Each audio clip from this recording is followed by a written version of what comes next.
Hola, en esta oportunidad trataremos las habilidades superiores de pensamiento. Bienvenidos. Para dar inicio, es importante reconocer que la habilidad de pensamiento es la capacidad de disposición para el desarrollo de los procesos mentales que contribuyen a la resolución de problemas de la cotidianidad. Las habilidades de pensamiento están directamente relacionadas con la cognición entendida, esta como la facultad de procesar información a partir de la percepción, el conocimiento adquirido y las características subjetivas que permiten valorar la información. Asimismo, se refiere a conocer, recoger, organizar y utilizar conocimiento y se relaciona con procesos como la percepción, memoria, aprendizaje, entre otros aspectos, lo que implica que todas las actividades derivadas del pensamiento tienen componentes cognitivos, esto según Montoya. Los procesos de pensamiento se pueden agrupar de acuerdo a sus niveles de complejidad y abstracción de la siguiente forma.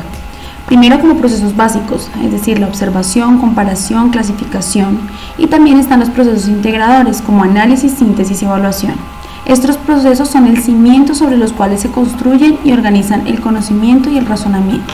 Por otra parte, es de tener en cuenta que el pensamiento es una experiencia interna e intrasubjetiva, a través de la cual podemos abstraer, discriminar, inferir, inventar, encontrar respuestas, resolver problemas, analizar, reflexionar, lo que se mantiene mediante la elaboración de hipótesis, razonamiento y emisión de juicios.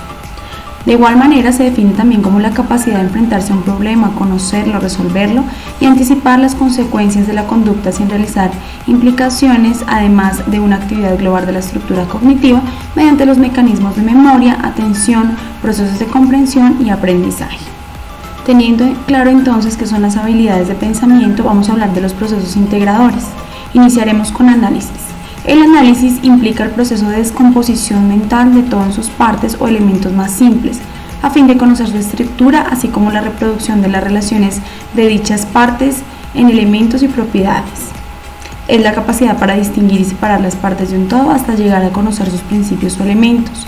Las habilidades analíticas implican comprender los componentes de la totalidad, sus aportes y las relaciones entre ellos. Permite además distinguir las correspondencias entre las bases y lo que se pretende probar, entre lo que se supone, es decir, el trasfondo, y lo que se demuestra gracias a este, es decir, tesis o hipótesis.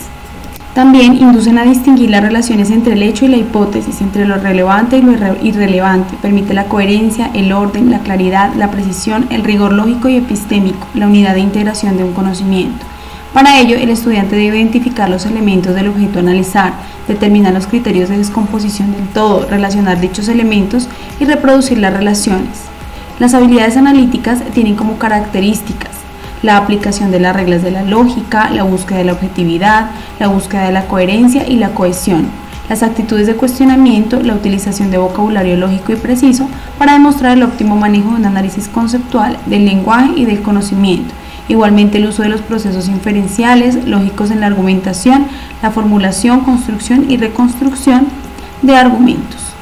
Es importante tener en cuenta también las funciones básicas del pensamiento analítico. Las principales son resolución de problemas mediante la formulación de hipótesis, replanteamiento o reformulación de problemas que permiten ver el mundo desde otro ángulo o perspectiva, reflexión, aprendizaje e implementación de nuevas estrategias, toma de decisiones en cuanto a recopilación de la información, análisis de la situación actual, búsqueda de alternativas de solución, selección de la alternativa adecuada, sensibilización de procesos cognitivos, metacognitivos y actitudinales asociados mediante pensar por sí mismo, ser consciente de los recursos y potencialidades.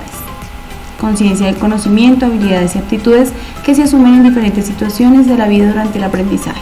Síntesis. Etimológicamente la síntesis significa composición, es un proceso creativo que lleva a la construcción de un todo. Consiste en la producción de una comunicación, un plan de operación o la derivación de una serie de relaciones abstractas, entre otros aspectos. En la síntesis se comparan las partes entre sí, es decir, los rasgos comunes y diferencias. Se descubren los nexos entre las partes, es decir, causales y condicionalidad, y se elaboran conclusiones acerca de la integridad de todo. En la síntesis, el estudiante genera, integra y combina ideas de un producto, plan o propuesta nuevos para él o ella. El proceso sintético o creativo se caracteriza por la creación, identificación, planteamiento y solución divergente de problemas, lo cual implica trabajar de forma precisa, constante y exhaustiva. La creatividad exige un espacio más interno que externo, pues rompe estructuras sin temor a ser cuestionado. La creatividad implica riesgos cuando se consideran alternativas nuevas, luego de rechazar soluciones antiguas. También implica flexibilidad, pensamiento divergente o pensamiento lateral. Argumentación es el proceso por el cual se fundamenta y emite juicios de valor respecto a un material, da cuenta de un problema o fenómeno dado, razona una síntesis o hipótesis con suficiencia y consistencia, extrapola un conocimiento, justifica el porqué de la proposición y articula conceptos y teorías mediante el establecimiento de relaciones. Los argumentos son esenciales para poder indagar y evaluar las diferentes opciones con el objeto de elegir la mejor de ellas. Por otro lado, los argumentos son importantes para convencer a auditorios de la conveniencia o no de una posición o tesis.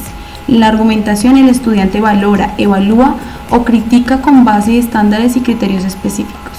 Metacognición. Esta es la capacidad que tienen las personas para autorregular su propio aprendizaje, es decir, planificar qué estrategias se han de utilizar en este proceso, aplicarlas y controlar el desarrollo del mismo. Igualmente evaluarlo para detectar los aciertos y errores y de esta manera buscar nuevas acciones o situaciones de aprendizaje. En este contexto, la metacognición implica conocer sobre la propia cognición, es decir, tomar conciencia de la forma como aprendo y cómo comprendo el sentido del aprendizaje, participar en los procesos metacognitivos de autoconocimiento y autocontrol del sujeto en las tareas del aprendizaje, como son la planificación, supervisión y evaluación de los procesos cognitivos. El conocimiento metacognitivo y la autorregulación se consideran dos procesos fundamentales para lograr el desarrollo de la metacognición. Según Flavel, citados por Mateos, las estrategias cognitivas se utilizan para hacer progresar la actividad cognitiva hacia una meta. Las estrategias metacognitivas, por su parte, se utilizan cuando cumplen la función de supervisar ese progreso, es decir, el autocuestionamiento. Esta diferenciación es importante para comprender la relación entre los conceptos enunciados.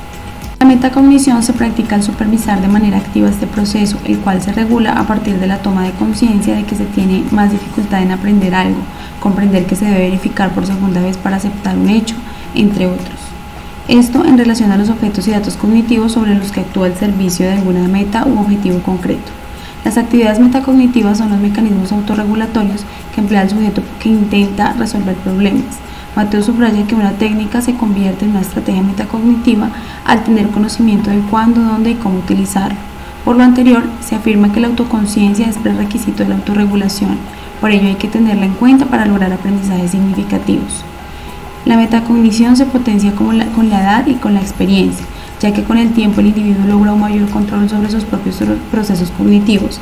Esto permite comprender varios cambios de conducta en el desarrollo, como la optimización de estrategias para la comprensión de textos escritos. De otra parte, la metacognición incide en los procesos educativos, puesto que su importancia radica en que las estrategias metacognitivas son herramientas indispensables y beneficiosas capaces de darle efectividad al aprendizaje. Esto es posible porque pueden ser invocadas conscientemente como el lector como apoyo para focalizar la atención en los contenidos importantes, en el monitoreo de la comprensión, en determinar propósitos o metas y en lograrlas con éxito y en resolver las dificultades en la comprensión. Después de conocer lo anterior, hablaremos de las estrategias pedagógicas para el desarrollo de estas habilidades de pensamiento. Las estrategias pedagógicas constituyen los escenarios curriculares de organización de las actividades formativas y de la interacción del proceso de enseñanza y aprendizaje para lograr conocimientos, valores, prácticas, procedimientos y problemas específicos de las áreas de formación. Igualmente son las acciones reflexivas, conscientes e intencionales que realiza el maestro con el propósito de facilitar la formación, el desarrollo de las potencialidades y el aprendizaje de las disciplinas en los estudiantes. Promueve el pensamiento de orden superior y proveen oportunidades para que cada estudiante sea exitoso. Esto se logra mediante la mediación pedagógica, considerada en primer lugar como la intervención realizada por el docente, teniendo en cuenta los diferentes enfoques educativos para facilitar el proceso de aprendizaje del estudiante. En segundo lugar, hace referencia a la utilización de diferentes medios de comunicación y tecnología que son la base de los objetivos de formación del estudiante. Las mediaciones pedagógicas se sustentan en el concepto de acción mediada al referirse a las actividades, planes, acciones y estrategias de un programa educativo. Tal mediación pedagógica se orienta hacia el logro de una mayor comunicación e interacción, hacia las relaciones presenciales o virtuales entre los agentes participantes y desde los procesos de producción de los materiales de estudio, textos impresos, digitalizados, audiovisuales, los e-books, entre otros. A continuación se presentan algunas estrategias. La primera se refiere a los mentefactos, que son un tipo especial de ideograma. Esto es una idea o pensamiento representado mediante gráficos, los cuales se utilizan para estructurar los conceptos que permanecen en la mente del ser humano. El construir ideogramas se constituye en un proceso metacognitivo que puede ser utilizado en cualquier disciplina para facilitar el aprendizaje de cualquier contenido. La importancia del diseño de mentefactos o ideogramas Como estrategias de aprendizaje radican su potencial, por cuanto este proceso permite condensar las ideas básicas de un contenido y construir una representación visual de ellas en el propósito de lograr su comprensión. Para que de este proceso en forma óptima se hace necesario escuchar y o leer con atención a fin de comprender la información suministrada, realizar una selección, aprender lo fundamental y jerarquizar dicha información a través de categorías en forma clara y eficaz. Otra estrategia puede ser el mapa mental. Estos fueron creados por Tony Buzan para promover el aprendizaje significativo así como la comprensión. Fueron pensados como expresión del pensamiento irradiante, técnica gráfica y método que permite acceder al potencial del cerebro. Aprovecha toda la gama de capacidades corticales y pone en marcha el total de sus posibilidades. Asimismo, selecciona la esencia de lo que conocemos y la organiza de forma visual. Desde un punto de vista técnico, el mapa mental es también un organigrama o estructura gráfica en el que se reflejan los aspectos o ideas centrales de un tema, estableciendo relaciones entre ellos y utilizando la combinación de las formas, colores, grafías y dibujos. El mapa conceptual. Este facilita la aprehensión de nuevos saberes por cuanto ayuda a establecer una jerarquización de conceptos referidos a un tema específico, síntesis o resumen que subraya lo más importante y significativo de un tópico o texto a través de su impacto visual. Para finalizar, hablaremos de la red semántica. Este es un esquema que permite representar a través de un gráfico cómo se relacionan e interrelacionan las palabras. Para finalizar, es importante reconocer las habilidades de pensamiento o capacidades mentales como aquellas que permiten al individuo construir y organizar su conocimiento para aplicarlo con mayor eficacia en diversas situaciones. Asimismo, constituyen la capacidad de disposición para el desarrollo de procesos mentales que contribuyen a la resolución de problemas, los cuales se desarrollan con la práctica consciente e inconsciente y se relacionan con el acto de pensar del ser humano. Muchas gracias.